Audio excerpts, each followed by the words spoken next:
Welcome to the Excess Manchester Evening Show, White Lies. Hello. How are we doing? We good? We're very good, yeah. You just recorded a session for us. Yep. I missed the session because I was having my lunch. That's fair enough. So I will listen to it later and I'll look forward to listening to it. But it made me think that there's a great question I don't think I've ever asked anyone before that is probably the greatest interview question ever. So I'm going to start with it because I was eating a bag of cheese and onion crisps, Walker's. But what's your favourite? What's the best crisp? What's White Lies' official crisp? This is a great question. I think we'll have to answer this individually. I think we have very individual choices on this. But yeah. You know, you've been together 10 years. Surely you've kind of my go-to and homogenised your crisp choices. My go-to crisp is very juvenile, I think. Okay. I like a flaming hot Monster Munch. That's a good crisp. It's fantastic. It's so perfect. When you've got a hangover especially. That's a strong crisp choice. My go-to, yeah. That's a good one. It's not officially a crisp, it's more a corn. Yeah, I know. We'll let you have that because you're the guest. What about yours? Well, I mean, it's a tough decision, but to be honest, I'm going to go a little bit off piece. And so kettle chips, they've changed their flavours over the years. Yeah. Now, I remember in just a real sweet spot of the Enterprise, they had a what I would describe as probably a flagship flavour, right, that used to be called New York Cheddar. Yeah. And I remember being, sort of 10 years old, and I could eat a family bag of New York Cheddar. They were so good. The closest thing I think you can get to New York Cheddar now would be a pret-a-manger, whatever their cheddar and strong onion type thing is that those are pretty good. But I guess I'm still living in the past, the glory days of kettle chips. I had no idea this was such a passionate topic. For Crisps are just delicious. We'll contact the kettle chips people and get them to bring it back. Get them to bring back New York Cheddar with the original recipe, please. Yeah. Brilliant. Well, now we put that to bed. Thanks for coming in. Good to let's talk. See you later. Let's talk about the new music because I was a little bit surprised when I heard the first single, Tokyo, for a while. It's got a real 80s I think it's got an 80s vibe anyway. Was that conscious? Was that something you were listening to at the time? Where did that come from? Because I don't think I've spotted that necessarily in your music before. I think people often reference a lot of 80s music when, in the same breath as our music. But it's not really that side of it, I think from the very start when we were writing that song, we kind of felt like it had a real 80s pop feel to it. And we just didn't kind of hold back from that, basically. From the beginning of the recording process, we were like, we need to make this as 80s as possible. And like all of the cheesy things that you think of that pop into your head, we should just do it. Right, and that's how the song turned out. It seems like it's quite a vogue thing at the moment, the 80s. I think Muse with their new album, they went quite 80s. Yeah. Why do you think suddenly everyone's kind of tapped into this at the same time? Is it that cyclical thing about music where styles come around? I think that's probably part of it, but also like the 80s, it was such an incredible time for music, and a time for like great excess, and I think that was reflected in the music. Like people tried to do more and more bombastic, outrageous things with pop music and with rock music and everything else as well. Like like hair metal and all of that. It's like outrageous, and I think a lot of people just love that sound and that aesthetic, and we love it too. So that's our track Tokyo. I don't think the 80s thing's across the whole album. It feels like quite an eclectic album. Was that a conscious thing when you were pulling it together that you wanted to bring these different sounds into the mix? I think, like Harry said, like what we did with Tokyo, where we effectively just let the song kind of guide us, like it's almost write itself a bit, and we did that with everything. So. When a song like Finish Line, which we also released, working on that, and you suddenly just hear like, this song would just work really well with an acoustic guitar. It is quite a sort of singer-songwriter type song, and so you just go with it. And I think there's sort of two ways of thinking with that. Like you can either follow a song in its very natural sort of direction that it seems to be going, or you can completely resist that, and then you end up with something quite off the wall. But for us this time, there was enough scope to sort of broaden the sound that White Lies have honed over 10 years with using different instrumentation and pianos and acoustic guitars and things like that. So we just kind of embraced it and just went with it and try not to overthink too much, really. As you say, 10 years. Yeah. 5 albums. New album's called 5, which I'll have to explain the title, how you come up with that in a little bit. But does it feel like the whole process of making music and writing music is got easier now? Do you feel like your old hands at it? You kind of have your processes and you can just go at it and produce music in a much more succinct way than you were before? I think what has got easier is us. I think we find it easier to know when we've done something that we're going to like. I think in the past, we've always like jumped right into writing songs. We've written them quite quickly and recorded them quite quickly, and then you kind of revisit them 6 months later or a year later, and you realise, oh, actually, there's parts of that song that I don't really love, you know. Right. And I think done a bit more work. Yeah, and I think now we're very conscious of that, and we know when a song is ready, and we know, yeah, like when we're ready to record it, when the recording's finished, even, and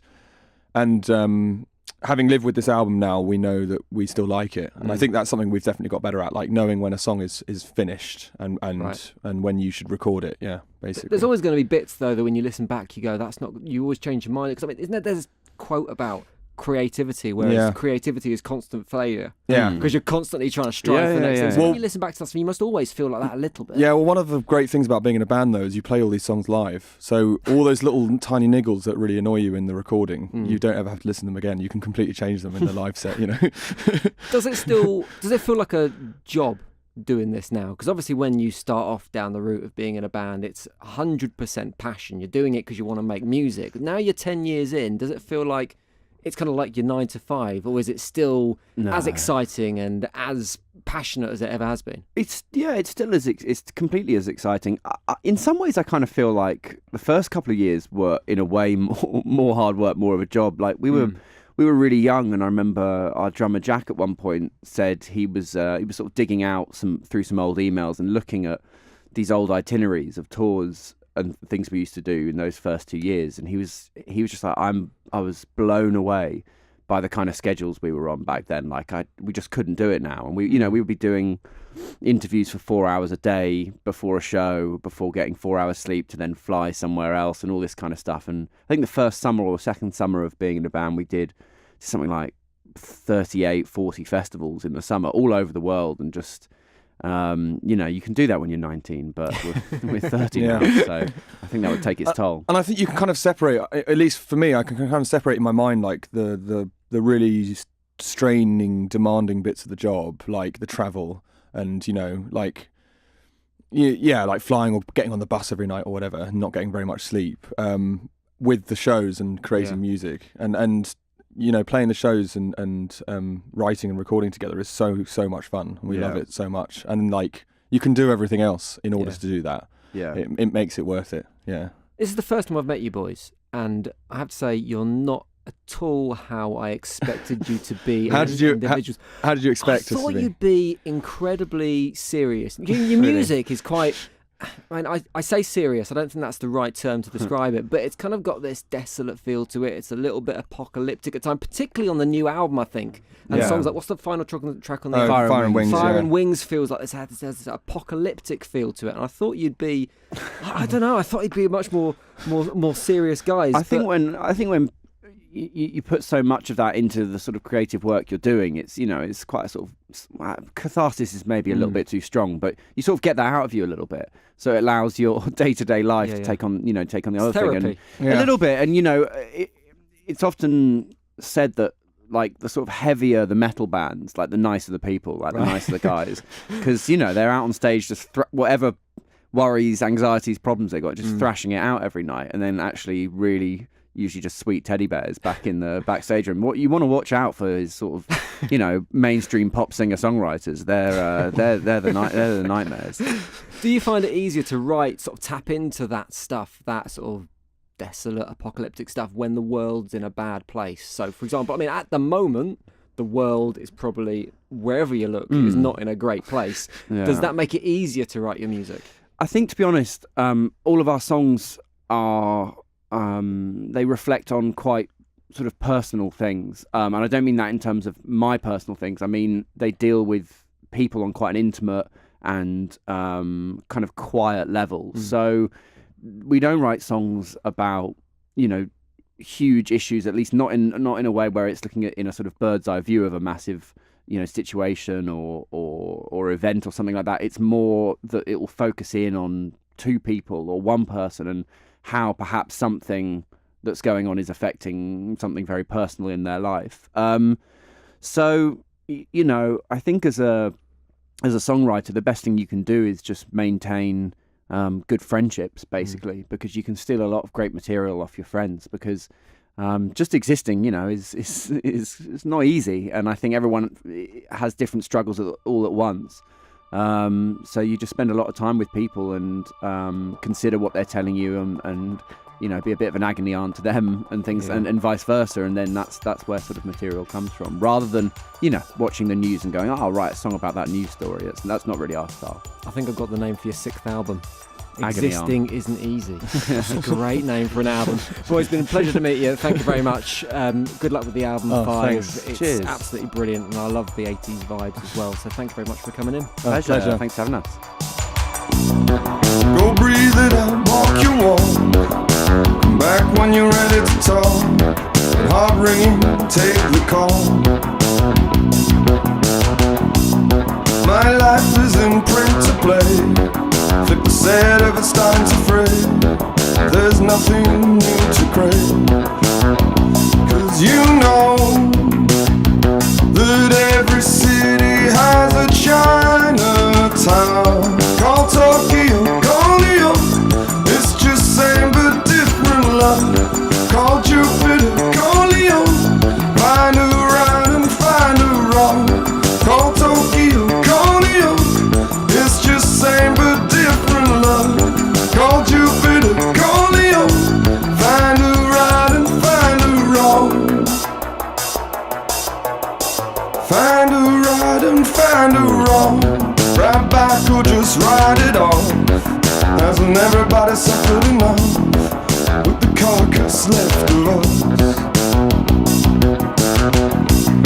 You're every unhappy cruise, but you never look good and blue. And I'm the sunset, I love you. 'Cause we know that every city has a Chinatown called Tokyo, called New York. It's just same but different love. Called Jupiter, called Leo. Find a right and find a wrong. Called Tokyo, called New York. It's just same but different love. Called Jupiter, called Leo. Find a right and find a wrong. Find a right and find a wrong.